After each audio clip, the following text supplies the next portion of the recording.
Very good morning, everyone. Going through the first case, he is a case of 43-year-old male who who was diagnosed in 2017 with chronic kidney disease and hypertension. He was on maintenance dialysis from February 2019 with a dialysis vintage of around 2 years.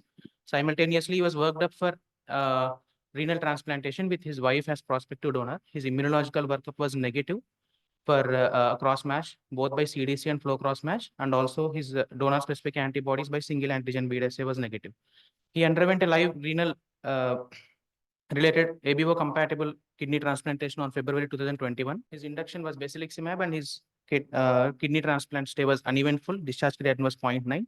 He was on maintenance immunosuppression, triple drug, tacrolimus, mycophenolate, and prednisolone.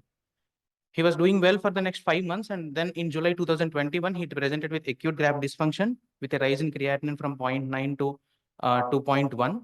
And then graft biopsy was done, which was not revealing any evidence of rejection. But before the biopsy could come, we have empirically treated with IV methylprednisolone. And he was discharged with a creatinine of 1.7. And later on, he was having a stable creatinine of between 1.5 to 1.7. And then nearly 1.5 years later, he presented again in February 2023 with acute graft dysfunction with a rise in creatinine from 1.5 to 2.4 and eventually to 3.1. His urine routine revealed 1 plus proteinuria. 24 urine protein was 700 milligram per day. Tacrolimus levels at that point was 5.4, although the previous tacrolimus levels were on the higher side.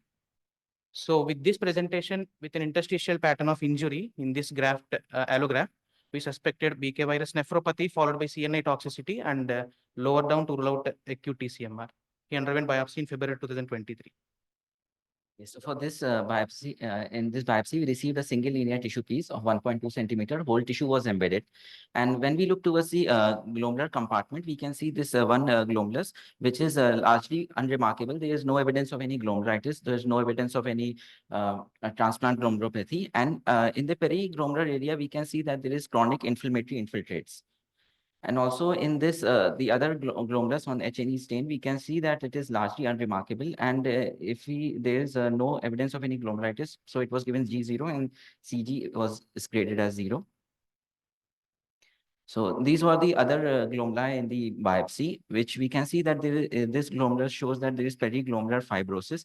And around the periglomerular area, we can see that there is chronic mononuclear inflammatory infiltrate, dense chronic mononuclear inflammatory infiltrates.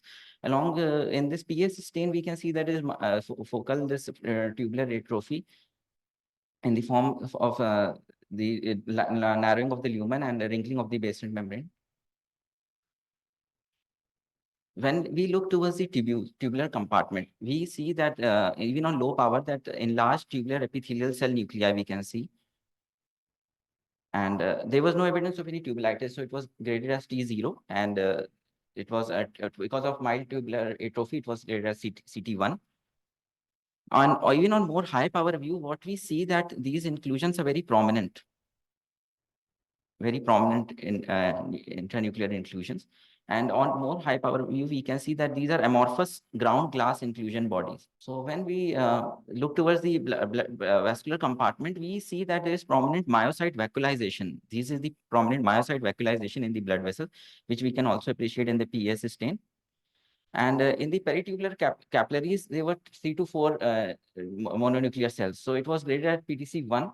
There was no evidence of any fibrous intimal hyperplasia, so it was graded as CV0. No evidence of intimal arthritis, so it was graded as V0. And no evidence of arterial halanosis, so it was graded as AH0. As I told that these are the, in this we can see 2 cells in the peritubular capillary, so it was graded as PTC1. And on the Mason's trichrome stain, we can see that this is the green areas is the fibrosed area and patchy, which we label as strip fibrosis. Fibrosis was more than 50%, so it was graded as CI3, and inflammation was labeled as I2. On performing the immunofluorescence for IgG, IgM, C3, C1q, and C4d, it was all negative. So then we move towards the immunohistochemistry for SV43 antigen. And even on low power, we can see that the tubular epithelial cells are positive for SV40 antigen within the nuclei of the tubular tubule nuclei. And this is the more high power view of the same SV40. And we can see that strong immunohistochemistry is positive for SV40 antigen. Then we proceed towards the electron microscopy. We performed a semi-thin section toluidine-induced stain. We can see that there is two glomuli in this along with tubules. And in the low power in the tubules, we see that these are the virus particles in the nucleus, in large nucleus of the tubular tubules.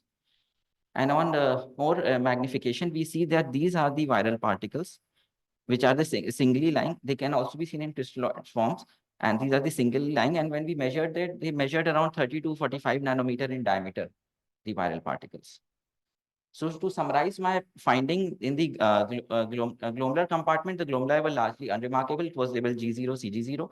Tubules showed marked enlarged tubular epithelial nuclei with prominent viral inclusions.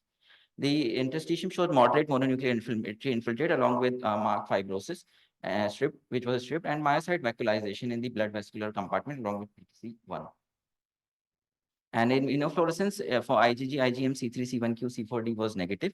Immunohistochemistry for SP40 antigen was positive. Electron microscopy demonstrated the presence of internuclear clusters of viral particles, which on measuring the size measured 30 to 40 nanometer. So we made the final diagnosis of viral cytopathic changes with calcineurin inhibitor induced changes, which polymovirus nephropathy, grade class 3.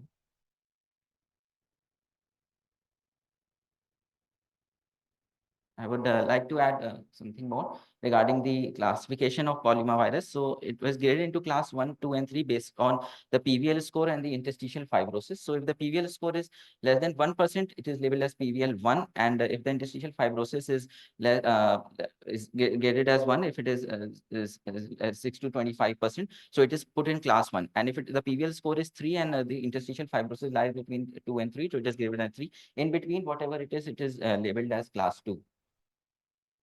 And some morphological features to differentiate between the viral nuclear inclusions. If you have to morphologically differentiate between the polyomavirus, the cytomegalovirus, and the adenovirus.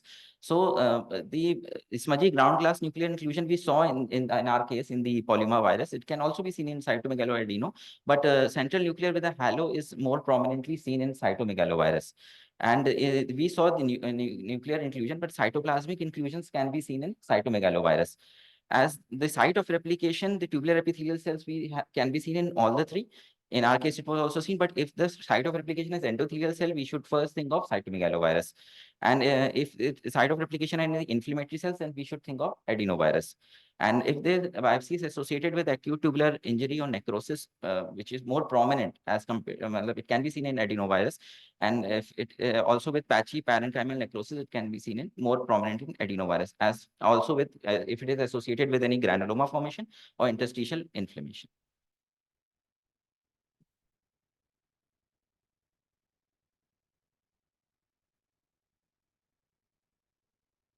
So further course, his BKV in blood PCR as well as in urine PCR has come positive.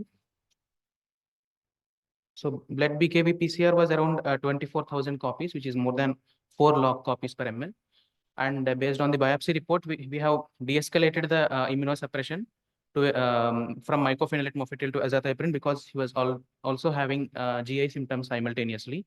And tacrolimus trough level was targeted to a lower range of 3 to 5, and oral ciprofloxacin was added.